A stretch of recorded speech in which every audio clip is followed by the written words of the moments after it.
Welcome back to a fresh episode of Missin Curfew. Updogg, my man, still in the Sunshine State, still kicking. Look at you. How you doing? I can't get enough of this, fella. I cannot get enough of this. I'm still in West Palm Beach. I missed you already. It was a great weekend, followed up by a great Monday.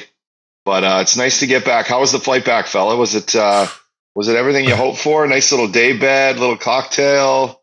What was that like? No day bed, and then I sat down on my aisle seat, and these two guys were like, "Hey, do you mind sitting on? We want to travel together. You mind, taking a window seat?" I was like, "Fuck, boys!" I'm like, "Yeah, all right." So I take the window seat, go back, sit beside. It was a beautiful girl I got to sit beside. She was wearing a mask and had a fucking wedding ring bigger than my fucking iPhone, bigger than my Apple Watch. But she was like, "Oh, that was really nice of you." So I was like, "Oh, it's all right." So then, once I got in the seat, I fell right asleep. Updogg. I was done, buddy. The fellow tour, I left it all out there, as did you. The party that you put together for the boys on Saturday night at Hall Pass Media, what a National League setup that was. It was great. Thank you. I wouldn't have done it without you. Wouldn't have been able to do it without the help of Max and Al and Labatt Blue, our new sponsor. We have to, shout out to them for the 40 cases of Labatt Light that, got thrown back. Well, what do you call it when you drink 20 cases of beer at a party of, say, 80 people? A good old fashioned piss up is what you call it. A good old fashioned booze fest. Yeah, it was great. Great point by you. Shout out to our new friends at Labatt, and every ex player that came in or people. As soon as they saw Labatt Blue Lights, they were like, "Fucking rights, Labatt Blue Lights! I haven't had these in forever. This is great." So they were sliding down. Everyone was enjoying them. We're putting them back on the map. Not that they fell off the map, but down here in California, especially, our boy PJ McKegg, who was with us over the weekend, he missed the party, unfortunately. Would have loved to have him. He said that's the one beer he can't find in California that he loves. So when he gets his hands on them, they go sliding. I know. He's like, "Hey, boys, can you ship a few to the house for me? Can you ship a few?" I think we can take care of that. I'm sure we can. But you know what? Shout out to my boy JD for helping get the DJ. The DJ was great. Bartenders were awesome. And to our Airbnb owners who did not shut the party down on us, thank you. Because I had to pay a few people off, the security guard being one. And then the neighbor, Jim, across the street, he wasn't too happy when he started to hear the Rufus del Sol getting pounded on the speakers at about 10 p.m. How can you not like Rufus del Sol? Listen, I offered to pay him off too, but he was like, I don't need any money. I go, "Are you a hockey fan? Because I got, we're throwing a little all-star party over here for the fellas." And he said, "Yeah, I am." He's like, "What time are you going till?" I said, "I don't know, bud. Hopefully till pretty early in the morning. We'll see." I said, "No, we're kidding. We'll probably be around midnight, 1 a.m. And he was, he was just a good old-fashioned neighbor that just enjoyed, the boys having fun. So it was good. I'll tell you what, it was a professional party. It was fun, respectable. A lot of laughs, but the music wasn't loud. People weren't. It was a gathering. It was a National League Missin Curfew sponsored by DraftKings and Labatt Blue gathering. And guys came in and out. Yeah.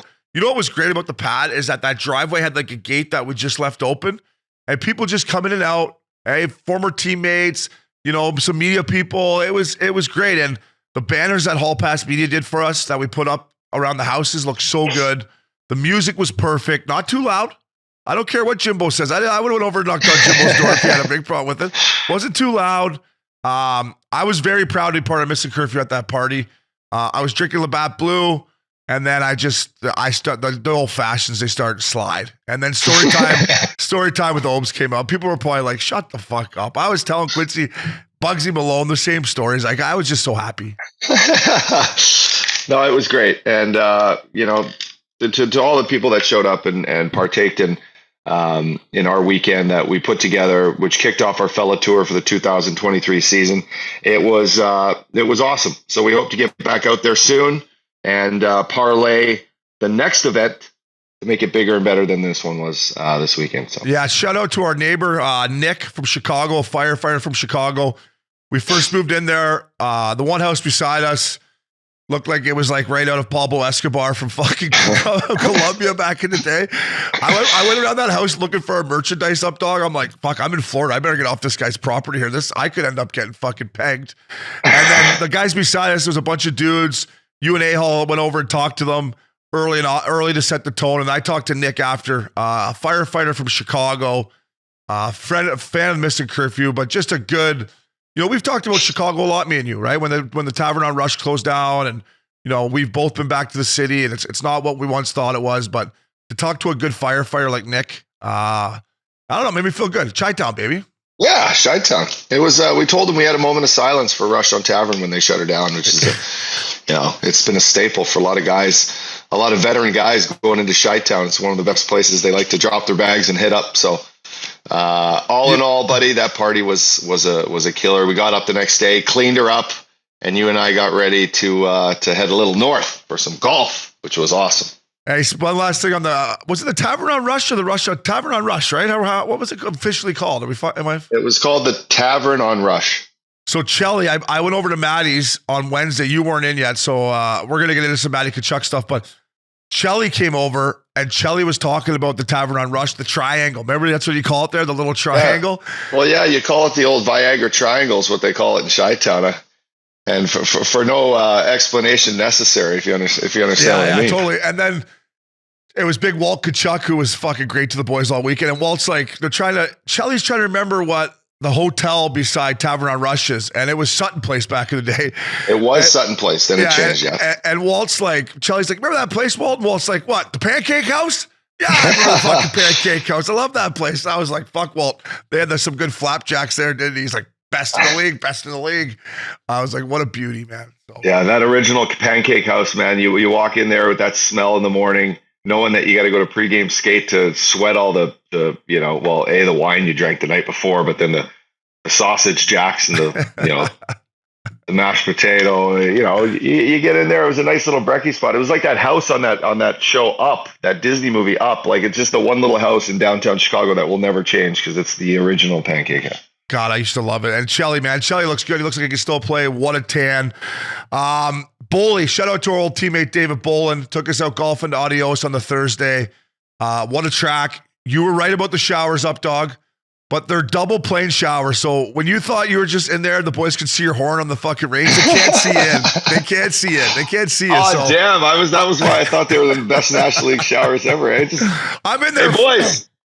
Hey, boys, that's a tough slice you got there. I can see it from here, bud. I'm in there fluffing it up just in case one of the boys can see me on the range, so they're not like fucking spreading rumors about O'Brien. And the guy's like, I'm like, hey, can the boys see me? He's like, no, it's two-way glass. They can't see you out there. I'm like, oh, the Updogg used to come in here half hard and think the boys would be talking. You see the wrench on the Updogg over there, boys? I was probably in there that reason because I was having such a good time back in the day. That club is Boley. I love you, buddy. It was fun to hang out with Boley. That club is nationally beyond National League. Best bar stools I may have ever seen besides Barney's Beanery in Santa Monica, which we talked about, Binger. But those bar stools, we were drinking MJ's tequila, Updogg. What a day. How do we get those chairs? I know Getzey just sent us some new chairs last week, but how do we get those made? We would never leave the studio if we had those. Those chairs would be the one Getzey got us are great, but those would be Updogg. You'd be just they awesome. Smell rich too, eh? They got that nice leather like mahogany smell. They do smell rich. Speaking of rich, the way we finished off our fellow tour, once again a team guy you are. We got invited to the Grove with the Great 199 and Clark MacArthur and EK65. It was the first time I got to hang out with Carlson. Good dude.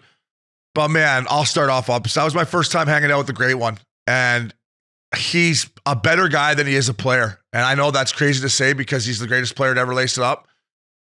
It was better than I expected. Talking hockey with him, his stories, smoking stogies with him.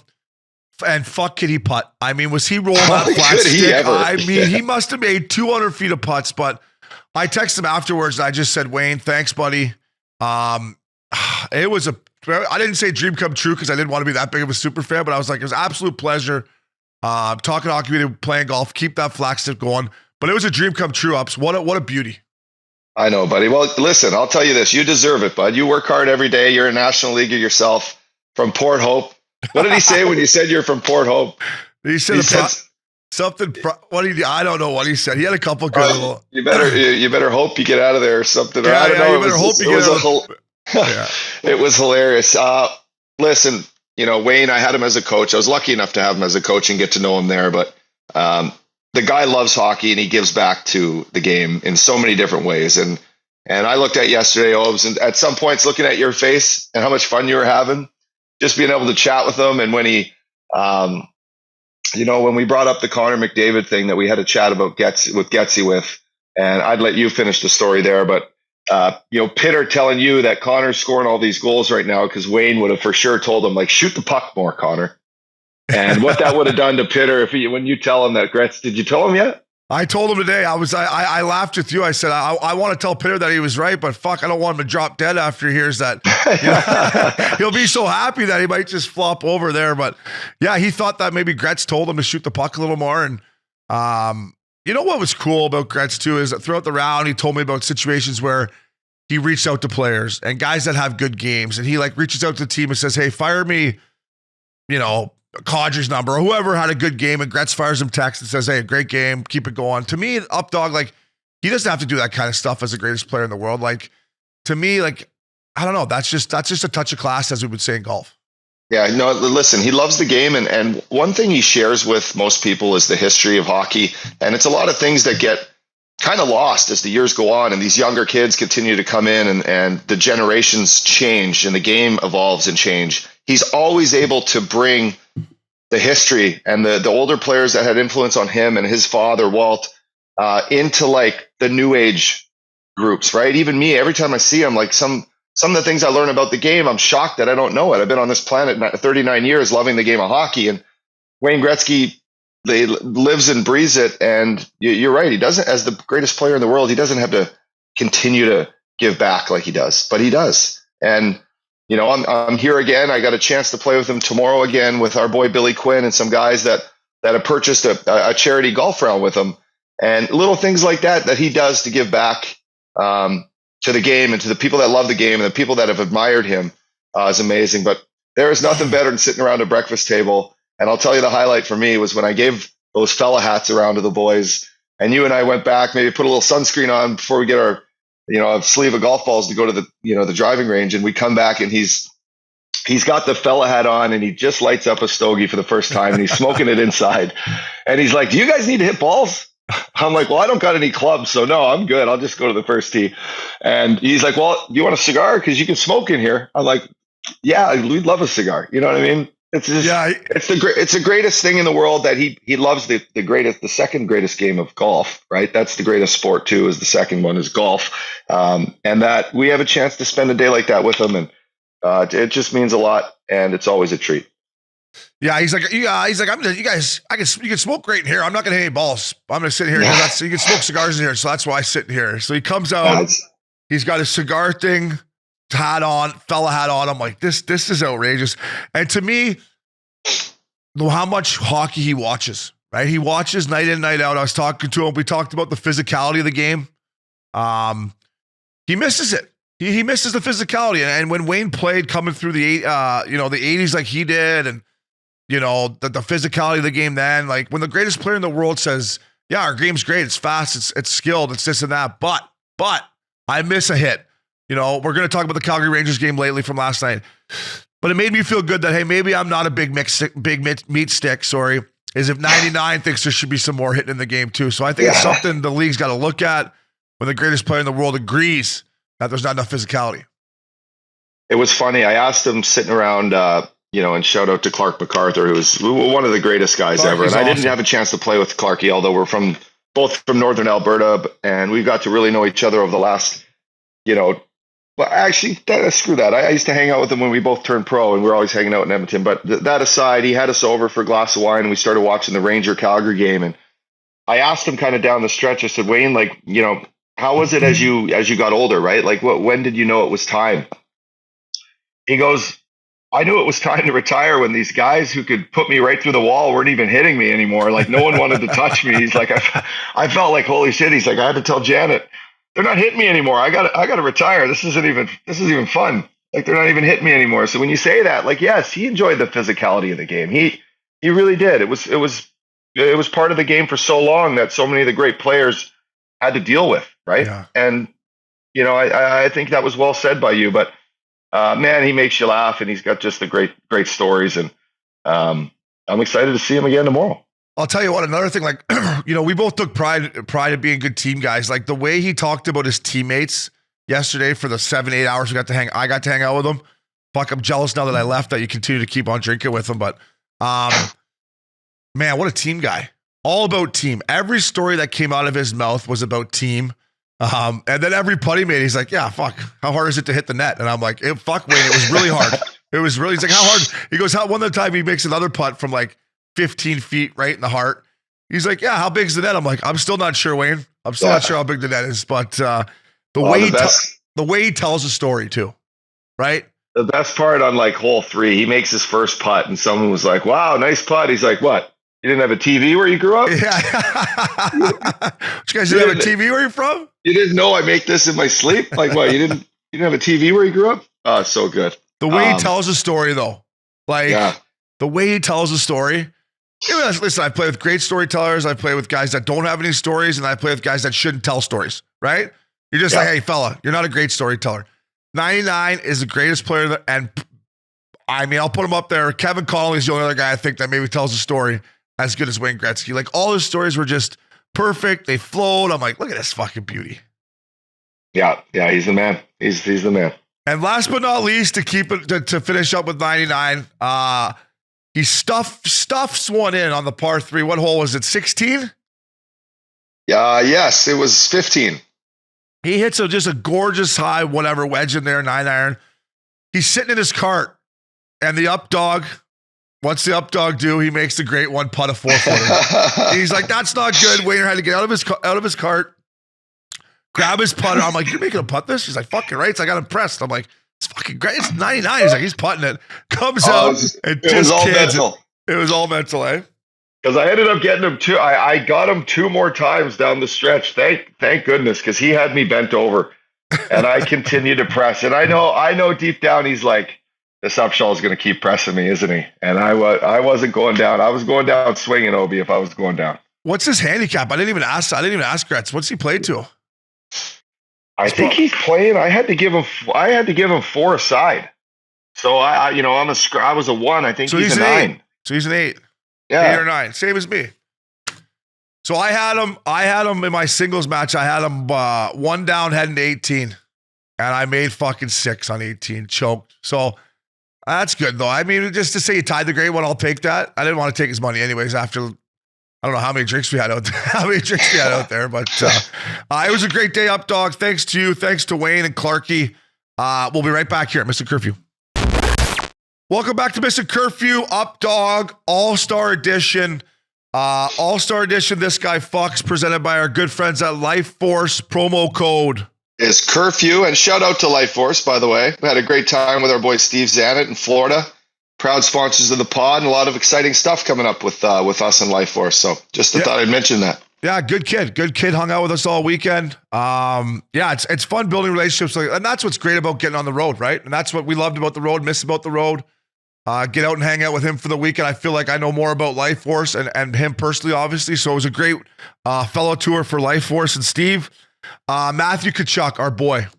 I mean, we had a great weekend, but it's safe to say this fucking kid had a little bit of a better one than us. I mean, started Wednesday night. Well, actually he went to the Bahamas to Albany to tee it up with a couple of his teammates, comes back, has his whole family and friends, his brother playing the game, has a great weekend, and then tops it off with the MVP. Couldn't be happier for him. Kid's a beauty. He knows, he's figured it out. Ups. Like, he knows what it's like to hang around, games like that, because he did when he was a kid. So he absolutely killed it. I couldn't be happier to him. And I asked him, what'd you do with the Honda Pilot? They gave it. So he gave his Honda Pilot that he won at the All-Star game to his grandma. His grandma cried, I guess. So, I mean, this kid, what a weekend for him, Brady, Walt, the whole Tkachuk family. Matty Tkachuk fucks. He absolutely does. And just to top off a little highlight for me, the picture that got thrown around the internet the other day of him and Brady with Sidney Crosby back in the day. I think at an All-Star game, maybe, right? And it was like it was something really cool. So to see that, and then the modern day Sid the Kid with both Tkachuk brothers was pretty awesome, and just to the family who all stopped by. The game from that must have been awesome, right? Playing in your hometown, giving back and showing thanks to the city of Fort Lauderdale and Sunrise and to Vinny Viola and the Panthers. They did kill it. And what better way to have, Barkov, Luongo there, all their staff and their team staff, and then for Matty to do what he did in the game. It was just amazing.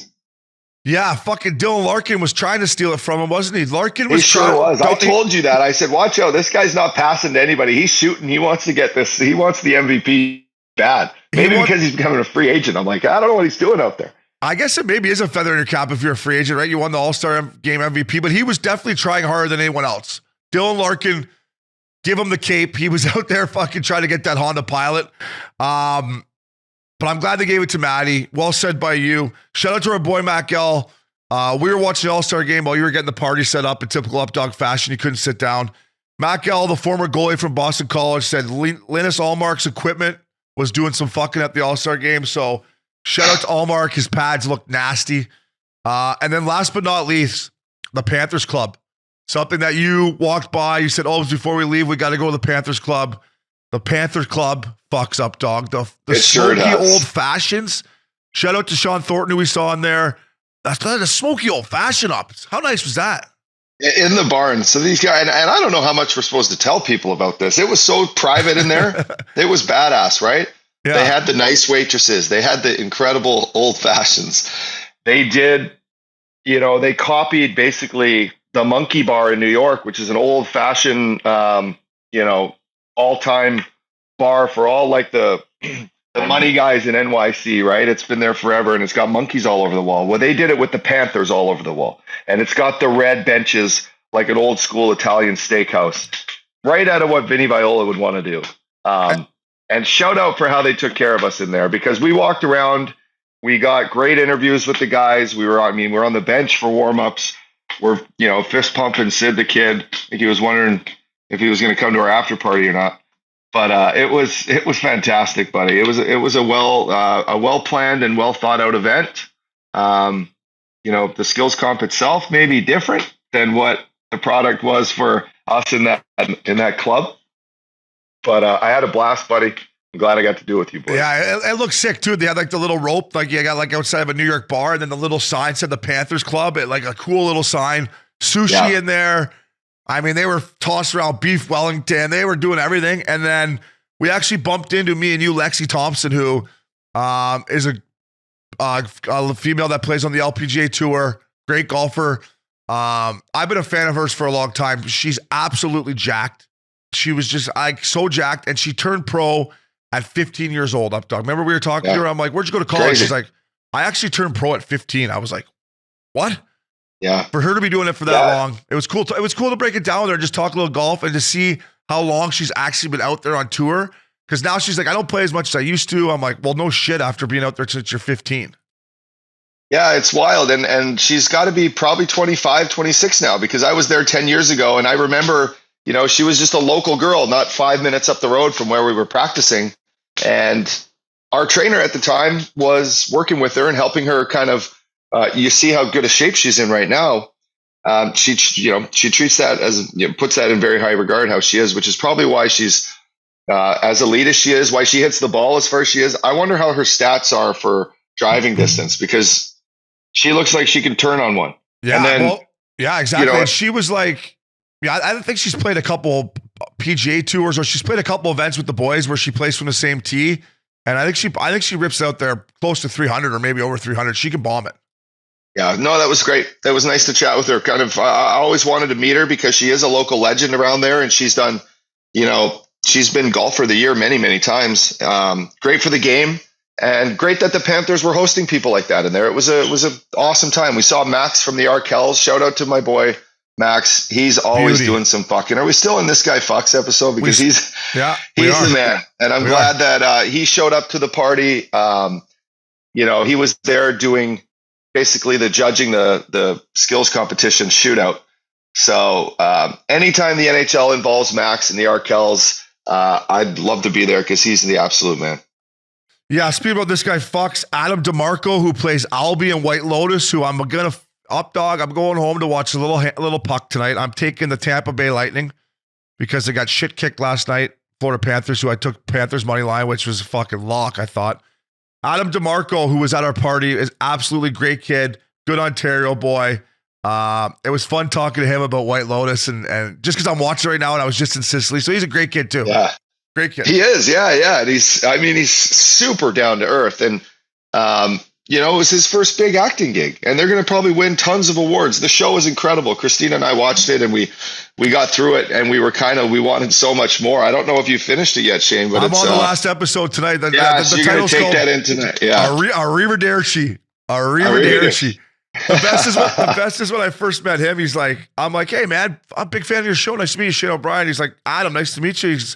He's like, so you see my naked ass? I'm like, I have seen you naked, but I gotta be honest, I was looking at the Italian girl more than yours, buddy, because she's absolutely gorgeous and I have a crush on her. So, but I guess I did see your naked ass. And then we just started breaking it down, and he talked about. I think you asked him a good question, like, what's it like fucking on camera, right? Like when people are all around. Yeah. They're like on a set, you're like, what's it like to be on a set? And like you said, he was really down to earth. Mark from the Arkells, who the Fact Daddy loves, that guy's just chill. Yeah. Hey, listen, Max is the man. He is so engaging, and he's a star, man. I don't know if you've ever seen the Mobes, but you have to catch them sometime. They're great for the game. And as a good Canadian guy that gives back to hockey and kids, like, they work their balls off. They travel more than anybody, and their logo, the touring band, is exactly what they are. They are out, they are working, 350 days a year, trying to, share excitement and share their songs with everyone. And they do events like this all the time. So when he knew that we were throwing that little shaker, it was like top of his list to come by and enjoy some beers with us. So thanks to Max for being an absolute beauty. Speaking of beauties, and this guy Fox, our boy Moods, our former equipment guy in Florida with Frosty. It was great to see Moods. Had a great couple stories with him. And my boy B from the Avalanche, the PR guy. What a suit on him. Did you see that 3-piecer he had on? I always see him wearing the best stuff. I see him, even sometimes if you see him behind the bench during an Avalanche game on Altitude TV, you're always like, he's got his glasses on, his hair is just perfect. And I'm like, this guy's trying to show up Bednar for best dressed abs, isn't he? You know what? It's funny you say that. So I was like, hey, how's Bedsy? Me and Updogg love him. We love his style. Like, fuck, the guy's the best dressed coach in the game. He's like, who do you think helps him out with that? I'm like, well, after seeing your suit here, I guarantee you're giving Bedsy a couple fashion tips. So it's a team atmosphere at the Avalanche and Altitude, and everyone with looking sharp, which I respect, Updogg. Absolutely, fella. Moving on, Updogg, All-Star Milk Carton presented by our good friends at Labatt Blue. I mean, listen, I'm gonna have to start. I like the All-Star jerseys, but when they're on TV together, they look the same. They look the same. So I'm gonna put. Just because they look the same, I'm putting the jerseys on the Milk Carton, and I'm putting the skills competition on there. It's time. I've talked to, we didn't watch a whole lot of it. We watched the whole thing last year in Vegas. We watched a little bit of it this year, but people I talked to at our Missin Curfew party, that I bumped into after the skills competition, everyone said it's time for a change. Fastest skater, time to go. Cale Makar blowing an edge like that. What do you think Joe Sakic was doing? He's probably teeing it up over the break, but when he saw Makar go into the fucking boards, imagine he would have blew his groin or did there's no reason to put these guys in the situation. Listen, they can all skate fast ups. We know it. They're all fast. Get rid of that. Accurate shooting stays. Hardest shot stays. Other than that, it's time to mix it up, eh? I'd agree. And while you're saying this, something just came in my head. Why not the fastest skater? It's an incredible feat to be the fastest skater in the NHL, right? But the event itself is kind of drawn, the boredom, and, you don't want to get to see a guy get hurt or whatnot. Kind of a waste of time to start off, an all-star skills competition with the fastest skater that takes all this time up, right? Why not during the game track how fast these guys are skating and say when a guy has this puck on his stick, he's going to be tracked. And if he skates the fastest during the game, they'll let someone know, and then someone has to beat it. And it's like during the game, maybe that just elevates the game itself. Like, okay, when I get the puck, like I gotta go with it. So anyway, that's just the one little Updogg option that I thought about right there. But then, I agree with you. And let's be honest, the fastest guy in the NHL is Connor McDavid. I don't care what clock fucking says. I don't care what that clock says after the guy goes around the ice. The fastest guy in the league is Connor McDavid. With the puck, without the puck, 100%. everything. So, and you make a great point. It's probably a good feather in your cap to say you are the fastest skater in the NHL. I just don't think the risk is worth the reward. No. And Mitch Marner, I feel like I'm always ripping this kid, but the fucking black skates he wore. I mean, I get that you're trying to be cool and trying to mix it up, but I just thought they didn't look very National League either. Did you I don't know. I feel like I'm always ripping this kid. You know what? I thought they're awful. I didn't like him. I didn't like the white ones, and I definitely didn't like the black. I do like his hands, the moves he was making and the passes, in the game that they played. The kid does amazing things on the ice with the puck. I wish one day I could have played with a guy like that, because my line mates were definitely not feeding me these biscuits that he can. But he is, he's good for the game. I get it. Hopefully those skates get auctioned off and they go to a good place and, for the kids or whatnot. But there's no way that those are going to be coming back. The only guy that was cool rocking white skates, there was two of them. Sergei Fedorov and Alexei Kovalev. They're the only two guys that ever look cool wearing white skates, and it has to end there. And I got to give some love to the Big Earn, Brian McGrath. He wore some Big Earn would rock the white jets too. So we'll go Fedorov, Kovalev, the Big Earn, the big boy, the Big Earn. But you know what? 99 had a lot of good things to say about Marner when we were sitting around there after having a beer, how good of a player he is, how well he sees the ice, and all that stuff I agree with. I don't love the video game stuff that he talks about, and I didn't like the black skates. But other than that, he's an unbelievable player. And last but not least, next year, the All-Star Game 2024 is in Toronto. Peter Gurgis, if you're listening, we'll book your restaurant for the Saturday night before or the Friday night before, because Updogg, we will be having a Missin Curfew shaker. Shakedown, baby. It'll be great. And that's exactly where we're having it. I won't be having to climb any ladders and put lights up and put banners up and fill up balloons and throw them in the pool. But we'll be having a shaker at little, what's this place? The new one place is Mademoiselle? Or what's that Mademoiselle, one? Yeah. He's got two there. Yeah. And then our boy Travis. Maybe we take the after shaker right DFS or something. Listen up, dog. I had half a cup of coffee in Florida. I couldn't help you. I will help you with the Toronto party, my friend. I will be going back through the archives and helping with the guest list. Let's just say that. News and notes real quick from last night in the NHL. Flames Rangers. What a game. What a game. We were talking about Gretz. We're missing the physicality. We all miss the physicality. Trouba. My boy Weegsy, baby, throwing left jackhammers. Never want to see a guy like Kadri get hit like that, but that's hockey, and fuck, what a game. That is hockey. I mean, I agree. From, Luch, Sammy Blaze doing what he's doing, Luch, everyone running around. Trouba's an absolute wrecking ball.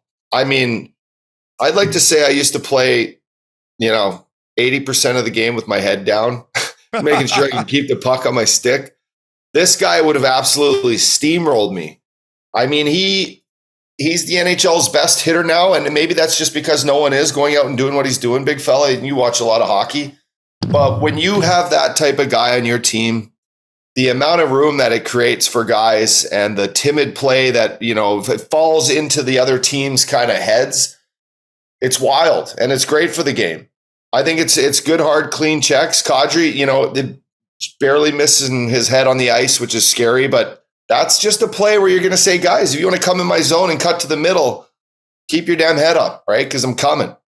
Exactly. And it was people talking about it on social media, ex-players, media people talking about it. I mean, listen, I don't care what anyone says out there. Our league is super skilled. It's the best I've ever seen it, but everyone loves the physicality. I don't care if you're this. You love it. Good, clean hits. I don't even care about the fights. In fact, it kind of pisses me off that when a guy gets a clean body check that he has to answer the bell and fight, because you're allowed to hit in hockey. I get it now. It's the way the game's gone. If someone hits your guy, you're going to fucking jump in there and fight him. But back when we played Updogg, if you got hit hard, you didn't have to answer the bell right away. If it was a good, clean hit, take a number, get him back. Yeah, 100%. Or, and Obi, to your point, like, or just throw the guys who, I hit you and I knock you over and some guy comes and tries to jump me. Boom. That's that 10, 5, and 2, right? Totally. And you put your team down. There should always be an instigator after those big hits. Now you can go up, I can go up, you can come and shake your gloves at me and challenge me. That's a play in hockey that's always been there. Okay. But you can't just go and jump the guy or you're going to get put in the box, and that instigator, you should get the instigator, in my opinion. I agree. But it was a great game. Weegsy, baby, he's a lefty. Weegsy can chunk him. He's got those lefts going at MSG. Fuck, usually the boys when you come back from break, though, or me anyways, the first game, if you wanted to get O'Brien on a night where I wasn't going to probably cross-check you or touch you very much, it was that first one after All-Star break. I was just like, let's get through this. Boys, I'm hurting out here. Let's just get the fucking boys came back. They were just chucking them. I'm like, what'd they do over the break? Yeah, I wonder who messed up Trouba's vacation or something. I bet you he got down to his place in Cabo and, they fucked his room up. He all of a sudden, air conditioning didn't work. Food wasn't good. He came back just piss and vinegar because he played like a man on a mission, man. That was like a playoff game to me last night watching that. And I was watching it. I mean, I watched the first period with Clarkie and Gretz. And then Clarkie and I were like, holy shit, it's back and forth. There's goals. New York ties it late. It's a hockey game. And that was only there because the level of the intensity picked up shift after shift. And it's because of the physical play. So like you said, I was coming back kind of licking my wounds a few times from All-Star break. So I would have been a guy probably turning a few pucks over in the first and then not playing much in the second and third. This is one, boys. Just don't put it over to the left side here because I'm not going to be able to give it back to you. Yeah, I know. The first one after the break, I was always like, less is more, Opes. Keep it simple. Shift short. Yeah. Didn't really care how many minutes I played. Wanted the boys to let's get the W, get on the plane, and get the fuck out of here. But that was a great hockey game. And when Trouba plays that physicality up, dog, as you know, last year in the playoffs when he hit Sid, knocked him out of the series, when Trouba plays like that, he's an even bigger asset because there's nobody really around the league on the back end, as much as it kills me to even say this, that play that way. So it was a great game. Good on Weegsy. I think it'll be good for the Flames moving forward too, that they all came together like that, sticking up for each other. That could be the turning point where the Flames take off here in the second half. Back up the Brinks truck. Back it up. Feels like we back it up every week for these fucking kids. Listen, I was going to say, attach a trailer to the back of this today. Holy, every week these guys are getting paid. Were they getting paid like this back in the day? I know I wasn't, but Dylan Strome, 5 years, 25 bananas. Happy for this kid. We've got to know his brother a little bit out here. Goes to Washington on a 1-year deal. We've both been in that situation, either a PTO or a 1-year deal. We got to go prove yourself. Hey, he's played unbelievable. He gets rewarded, Updogg. I'm happy for Dylan Strome. Back up the Brinks truck, fella. Yeah, he's a good player and proven, right? It doesn't work out with one team. And I'm telling this to, if anyone's listening, any of the players, listen, if it doesn't work out with one team, there's fucking 31 others that you can go to, right? Or 30 or whatever the hell it is. But just because one coach screws you over and one GM goes, you were our draft pick. It didn't work out. We fucking flopped. We're moving on. You get a chance. You get a new life going to other teams, right? New teammates, new opportunities. Take pride in that. For me, it's like, and it happened to me a few times where that move gives you another life. And for Dylan Strome, good for him. He took advantage of it. He's playing with great players. The one and only guy that really matters in Washington, I would say right now, is Ovi, right? If Ovi likes you and what you do is, you come in and you prove you're a team guy and you feed him one-timers and he's getting his goals, you're going to sign for some nice cash. So good for him. I'm pumped. It's good to see these young kids getting paid when they move around and they deserve it. So I would take all the veteran guys out in Washington for a little team dinner if I was Strome, right? The next road trip, I'd say Ovi, Backstrom, whoever. Come on, boys. Oshie, I got dinner tonight. So congrats to him. For Horvat, we've all known what's gone on in Vancouver this year and a fucking gong show that's going on up there. But he gets traded. He gets rewarded with an 8-year, 68 bananas. Fuck, that's a lot of cheddar, Updogg. Lou Lamoriello, this is weird to me, Ups. I don't know what the fuck's going on here. Lou Lamoriello goes, it's too long and it's too much money. Then Horvat comes out today and says, yeah, Lou's right. It is too much money. I'm thinking, well, maybe on Lou's perspective, I get it because I think you're going to say he's out the door. But if you're Bo Horvat, why would you admit that? I don't get that. Well, his agent's probably like, hey, Bo, the ink hasn't dry. The ink isn't dry yet on the contract. Maybe keep it down. Like to me, this is weird. Ups. Yeah, who was it? Ron Duguay with Chaser. You're lucky I know Serge Savard because I can retract this contract. Exactly. Listen, I think maybe I'm going to actually say the opposite. I don't know if Horvat is that witty of a guy to really come out and fire this. So I think his agent might have said, you know what? Did you hear what Lou said in the media? Why don't you just say this and just kind of make it kind of a comedy thing, you know? Because obviously it's the story everyone's going to run, right? And that's why we're talking about it today. But, you know, good player, first line center in the National Hockey League. That's what they're getting paid, $8-9 million, right? He's a number one guy that they just traded for with the intention to sign him long term. So for me, you know, Lou is Lou. I'm not surprised when he says the things he does, and we just all kind of accept it and move on. You know, how much longer is he going to be the GM? 1 year, maybe 2. I don't know. Is he done after this year? Maybe. Right. So it's like, yeah, it's a lot of money, but Bo Horvat's a good player and that's what they're getting paid. And that's the timing of this market right now for these kids who are hitting it. Right. So Lou, I mean, you had to pay him, Lou, or you traded for a guy that might leave. So that's like your options. Yeah. And he's got 31 goals right now, Bo. All right. And he is the number one center right now. Right now, their lineup goes Bailey, Horvat, Barzal, Lee, Nelson, Palmieri. And then, holy fuck, Zach Parise. He's still kicking, eh? Like, shouldn't he be down at a Discovery playing golf or something? Yeah, he should My be. point being is he's got 31 goals right now, Bo Horvat. How many is he going to finish with? Can he go in there? Listen, the Vancouver Canucks, the way they played under Bruce Boudreau, and I don't know if it was Bruce's fault or they went one way and one way only. Now, Bo Horvat is a good two-way center. He's probably he's a complete player. Yep. But he's not going to get 50. He's not going to get 20 more there. Not in my opinion. I bet he finishes with 43 goals or something. So, I don't know. We'll see how it happens. If he gets them in the playoffs, it'll be worth the money. But to me, it's going to be a lot harder scoring goals there, Updogg, than it was for the Vancouver Canucks. Yeah, but Obi, I just think that $8 million mark is where, you know, most teams are going to have to step up and pay these guys, even if you get 40 goals, right? If you're 40 goals in the prime, those prime years of your career hitting free agency, and you've already moved like substantial pieces to get him, you got to make a move and prove that your team wants him. Now, you don't prove that by the comments after you sign him, but you prove it by, you know, stepping up and handing him a bag of cash. And that's exactly what they did. So, you know, whether he got 8.5 from them, he was getting it this summer with 43 goals or 53 goals, I think. He's not getting 50. If Horvat scores 50, fuck, I don't know what I'll do, but I don't think he's going to get 50, but he's a great player. They need one more guy. If Luke can go out and get your old boy Vladimir Tarasenko, and now you bump Palmieri down to your third line, and you want to play Nelson, Lee, and Vladdy on his wrong side, on the right side, now to me, or then you go Tarasenko, Horvat, Barzal, Lee, Nelson, Palmieri, or Bailey. But if you go out and get a Vladimir Tarasenko, now I think they got something cooking in the island.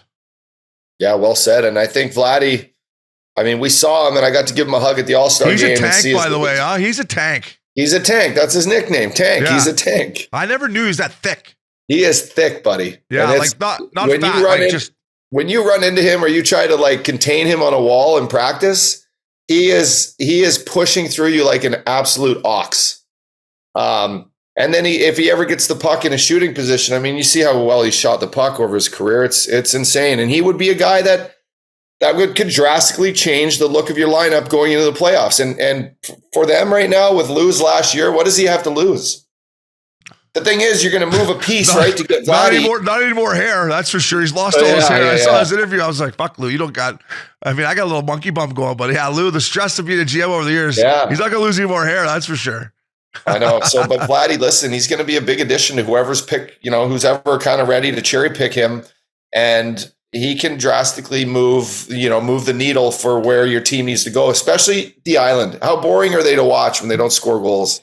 It's like back and forth, dump it in, chase. Barzal's an incredible player, but he never shoots the puck. And it's just a fucking merry-go-round over there. Yeah, I agree. I think GMs, if you're Doug Armstrong and Lou Lamoriello, two veteran GMs, I don't know, that's to me something might get done there. So last but not least, Dylan Cozens, 7 years, 49 bananas. I mean, these guys are buff. Like, they're all young. They're all fucking rich now. And they're starting to come. I mean, to me, I'm interested to see what Kevin Adams does at the deadline. You know, I think they got to bring some kind of veteran presence to this young hockey club here if they really want to get in. But all these guys are now got contracts. They're all playing well. I don't know, man. It's got to be fun to be a Buffalo Sabre right now. I mean, Chippewa Street, go down there, have a good time, couple chicken wings, couple Labatt Blue. I don't know. This team's heading in the right direction, and these kids, they deserve this money up because they're all legit players, and they've paid their dues, and now they're starting to come. Yeah, and speaking of paying their dues, the fans of Buffalo have definitely paid their dues. So it's about time that they're going to get a great product on the ice. And that these young kids, you know what, lock them in and tell them that it's on them now. Add a few pieces, add some veteran guys as the seasons go on. But they're going to have a big shot when the Tampa Bay Lightning of the worlds and the New York Rangers and the Toronto Maple Leafs of the worlds maybe have to change their makeups over the next 3-4 years with their guys, their older guys leaving, guys getting paid. Buffalo's got that good young core. It's been a bloodbath for a while there and a lot of painful years, but now it looks like they're on the right track, like you said, Obi, and they play some exciting hockey, and it's great for the game. Back up the brakes, Chuck. Congrats to all those boys. Fuck, as Walt Kachuk said about his kids, he's jealous of them. I'm jealous of all those guys getting all those bananas up, dog. So the rumor mill, presented to you by our good friends at Cannadips, promo code Curfew Cali. I was handing out lip boomers to Josh Morrissey. I gave him 6 or 7 tins, handing them out to all kinds of other all-stars. I was flipping lip boomers to everyone. So we're doing our part here at Missin Curfew for the Cannadips. Jonathan Toews, I've heard his name linked to the Winnipeg Jets. Wow. Hometown boy. I don't know. I just heard that Updogg. To me, I've always thought Colorado would be the place for him as a second-line center. But Winnipeg Jets, man, if you can add Jonathan, down the middle, they got Scheifele, Pierre-Luc Dubois, Adam Lowry. I don't even know. If you add Jonathan Toews there, it's some deep, deep centerman. Yeah, and that's what it takes to win in the playoffs. The championship teams that go through, they have big bodies, guys that have been there before, veteran guys. What better veteran with 3 cups, captain 3 cups under his belt, and a little hockey left to give, playing in his hometown with a team that's been on the up and up this year, right? Playing well, playing good at home. Have a defenseman in Morrissey who's having a Norris Trophy year. You got Hellebuck in net, who's you need a good goalie to go through the playoffs. And what better rental to have than a guy like Toews, bud? So that's that rumor mill. That might be a nice little Missin Curfew bump there, bud. Yeah, how about it, bud? And listen, Morrissey, the kid's a beauty, right? Came by the set. His interview will be coming out later this month. Loves the lip boomers. Good kid. We talked about Bonesy. I love Rick Bonus. I love the Earls in Winnipeg. I'm on board. Fuck it. I want to see the Jets go. Let's go. I might put a little future on them. I don't know. I'm going to have to check the odds on DraftKings, but if they picked up Toews, that'd be huge for them. Shout out to our boy Dave Pagnotta. We saw him in Florida. He was fucking hurt in the morning. We had our little set at the Rock Bar. He came in. He's just like, I'm like, fella, get yourself an IV. But Patty Kane, Dave Pagnotta, as said, the New York Rangers and the Dallas Stars are involved. How about Pete DeBoer chirping me down in the dressing room? Hey, Pete's that was great. Yeah. Pete's like, hey, Obi, you played in one of these games, didn't you? I was like, I was 1 injury away, coach. 1 injury away. So listen, Patty Kane to the Dallas Stars, to me, our boy Billy Quinn, I could get on board with that. Yeah. I don't know if the Rangers will see, but the Dallas Stars, I'm on board with that. Billy Quinn can watch him play every night. We want Dallas to do well. We like Pete DeBoer. The Mavericks just got Kyrie Irving, so why couldn't the Stars get Patty Kane? Yeah, good point, man. And no taxes. No taxes. Been a divisional opponent for a long, long time. They've had some good battles over the years. I could see it. I could see 88 rocking in that Dallas green, that victory green that they got. And, they got some winners over there. Those guys, like you said, there's going to be changes in the next couple of years of the way these teams have looked, especially to you and me. Obi's been in the league forever. Now we're out of it. But these guys that we played against, they're getting older. The Jamie Benns, the Sagans, the Pavelskis, these guys are, they're locked and loaded right now. Can they add a piece like that to maybe push for one last, maybe 2 more 2 more runs. The Dallas Stars seem like the perfect team for that. I'll tell you what, 100%. I'll tell you what, though. If I'm Jack Eichel, I'm calling, I'm texting Patty Kane saying, fella, listen, get out here now. If you're Brad McCrimmon of the Vegas Golden Knights, I would not be waiting any much longer to pull the trigger here, right? Stoner's going on long-term IR. If you could put, like right now, what I'm seeing here at the Vegas Golden Knights is Jack Eichel's playing with Marchessault and Paul Cotter. No disrespect to this Paul Cotter kid. I've watched him play all year. He's a third liner. Yeah. You know, so if you look at Vegas and Ikes and these guys, it's like, you know, to me, I got money on Vegas going to the fucking Stanley Cup, win the Stanley Cup. It's not looking good right now. But to me, Patty Kane would be a good fit there as well, Ups. Like, I just don't think Vegas should be waiting around to make this deal if it's a possibility. Yeah, but buddy, I think the only holdback here, and after talking to people like, you know, in and around the Chicago Blackhawks, is Patty Kane, like, is he healthy enough for someone to invest in him right now, right? Because does he, you know, do you sign this guy or not? Sorry, sign. Do you trade for this guy now and he comes in and you see him and you're like, fuck, man, your hip's pretty banged up, or you're, you know, is it your groin or your back or whatever the case may be? Is Patty Kane the Patty Kane that's going to be able to blast through the next 30 games and have a playoff run, right? Like he's 35 years old, Obes. He's, you know, he's not as fresh as he once was. And I don't think he's battling hard. Like you watch him in games, he's out there pushing and battling. And I think the people around him know that he's doing this with some injury. But, you know, you hear everyone talk about, like, do you make the trade? Is he healthy? You know, I just always go back to when I got traded for Forsberg, fella. Like, you know, I was traded with a first-round pick to Philly, and Peter had only played 20 games that year. He had a bad foot, and he went to Nashville, and his foot was like, okay, he wasn't 100%, and then because of his foot being screwed up, Obes, he messes up his abs, and he doesn't even get to play for them in the playoffs. So, like, the little things like that, you kind of got to – there are these intangibles that the GMs have to look at before making big moves, and that, to me, is a behind-the-scenes look in and maybe what's happening here. Totally. They're getting a little long in the tooth, and it's an official rebuild in Chicago when Patty Kane's minus 26 and Jonathan Toews is minus 24. I mean, that is, to me, I know plus minus isn't the most accurate stat, and I think it's a bad stat deep down, but, you know, listen, Patty's not having a Patty year. 9 goals, 25 assists, 34 and 45 is plus minus whatever. I was just joking with the Updogg about that, but I don't know. I think you got to do your due diligence, like you said about the injury, but you go to a new team. Maybe you get to play with a Jack Eichel, a younger American-born player, and Ikes is looking to put a stamp on his career. Maybe Patty comes in there and helps him. I think Dallas is also intriguing. It'll be interesting, Uppy, as we get close to the deadline here. We will keep the rumor mill going, which was presented by Cannadips, promo code Curfew Cali, lip boomers, fella. DraftKings, lock of the night. Brought to you by our good friends at DraftKings, promo code Curfew Kings. Check out the app, do the fantasy. I don't know what's going on with the top titty, Updogg. I want to bring it back. We're not done with the top titty. I'll tell you that. We're not done. No, we're not done. We're not done. Our We're bringing fans it want back. it, so do we.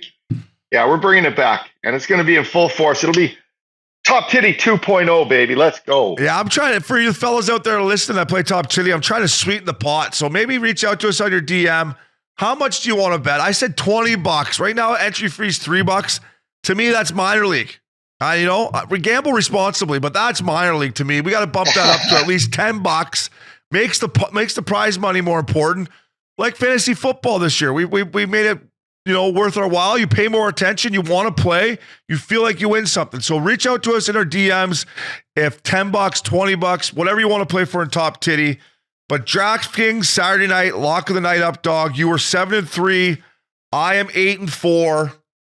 I'm going to go first, Updogg. You take a peek at what you want to do. I'm going to go first here. A lock of the week. I'm trying to go down. I don't want to pick one that's minus 400 like I did last time. So I'm going to try to keep it a little more in play, but at the same time, I need a win. I'm going to take. Wow. I got the young, rich, horned up Buffalo Sabres over the Calgary Flames, which will be near the end of the road trip for the Flames. I'm thinking they'll be a little tired. Buffalo at home against the Flames. Lock of the night. I like it, bud. I like it. Look, I'm going to take the Colorado Avalanche going into Florida, South Florida, right where we were. They're going to be going in looking for that nice tan. I'm taking the Colorado Avalanche on the road against the Panthers, fella. That's funny because I was between. I almost took the Panthers over the Avs, and then I went to Buffalo. So I was going to go the other way on that, which could be good for you, but my luck's starting to turn a little up, dog. But you were sitting at 7-3. I'm at 8-4. I got the young, rich, horned up Buffalo Sabres against the Flames. Updogg's got the defending champs going in against the Panthers. Last but not least, Updogg, there was a report that came out that the NHL ratings are down 22% this year. You know, to me, it makes sense, Uppy. I've talked to you a lot about this on our podcast. The league, to me, feels watered down this year. I think it has a lot to do with the hard cap. We've talked about Gary Bettman a lot. I have respect for Gary Bettman. There's some stuff obviously regarding the lockout when we played that I don't like. In my opinion, it might be time for a new young commissioner, but there has to be something done because the game to me this year, it hasn't been as good as it can be. And I think those numbers are accurate. Some people are saying they're not. I think the physicality, I think the horse shit penalty calls come into play at this. People are sick of watching these ticky-tack calls, but no good for anyone with 22% viewership down if that is accurate. Yeah, listen, I watched that, just for example, I watched Calgary and New York last night, and if you were someone, changing channels and flicking through and you see this game come on, right? You're like, okay, Calgary, New York, Ranger game at MSG, and you happen to see some of these highlights in, say, the 2 minutes you have the game on, and they replay a highlight of Trouba absolutely smashing the guy, and then, Zibanejad's goal, top shelf. You're like, wow, this is exciting. This is intense. This is what I want to watch on my Wednesday night.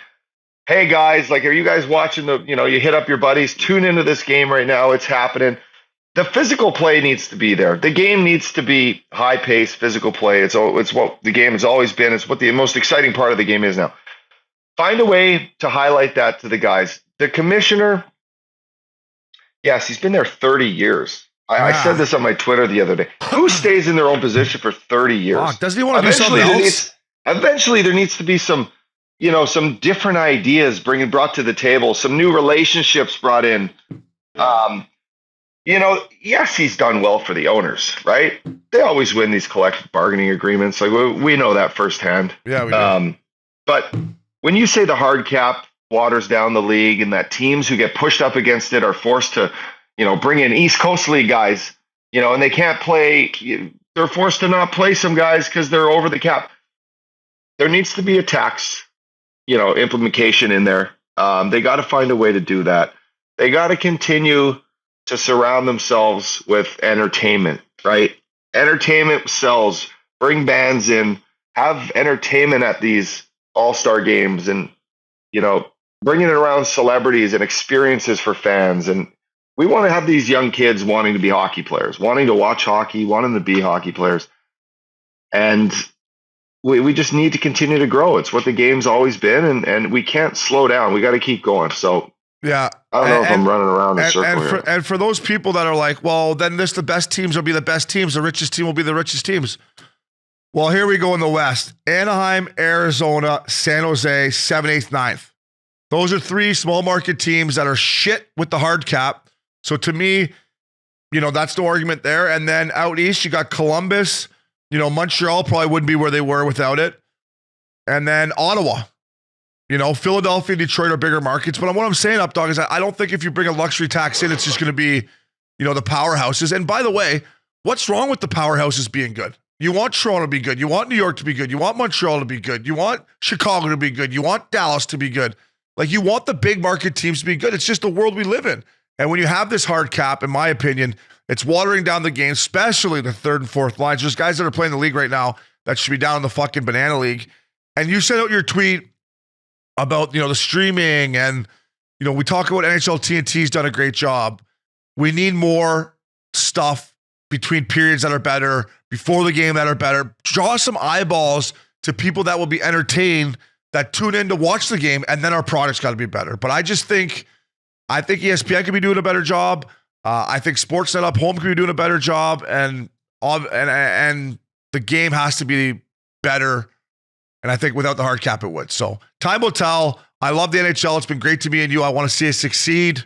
Basically, what I'm saying is give the Updogg and Obes the fucking job, eh, Ups? Give us the fucking job, eh? We'll get the numbers up, fella. I mean, yeah, no, to your point, it's how do we create more ways to storytell about how amazing our game is and how amazing these players are and how amazing the cities are that they play in and the experiences in and around the teams. And you got to share these stories on television somehow. But the young people aren't television watchers. They're on their tablets. They're on their phones. How do you maximize that, right? Totally. And then with the luxury tax and the salaries, I think will go up. And guys like McDavid will be, instead of making 12, he'll be making 20. And I don't know. I just think it's something to look into. Updogg, what's up tonight, buddy? Where are you heading in Old West Palm? You taking a night off, or are you keeping it rocking? Buddy, I'm keeping it rocking. We got a nice little dinner with our boy Richard, who played golf with us yesterday. Our Swede Richard, he's got a nice little Swedish establishment here that we're going to go check out. I got Billy Quinn landing with Marty Turco and a couple buddies of theirs from Dallas. Nice. I'm in charge of this dinner tonight, bud. I got 10 guys, 7:30. I said, don't be late, or I'm going to, order all the appies and eat them myself, and I'll be already 2-3 old fashions in before they get there. So I'm excited to see our boy Billy Quinn, and excited to get back out at the Grove tomorrow. It'll be an amazing day. You're a machine, buddy. I'm going home. I'm leaving here. I'm going home. And I'm fucking not leaving the couch. I'm watching hockey, and then I'm watching Arrivederci White Lotus. So, Updogg, you the man. Thanks for everything over the fellow tour. Hall Pass Media, Maxi. Binger wasn't there. Fucking Binger's fine. That was Missin Curfew. Fella.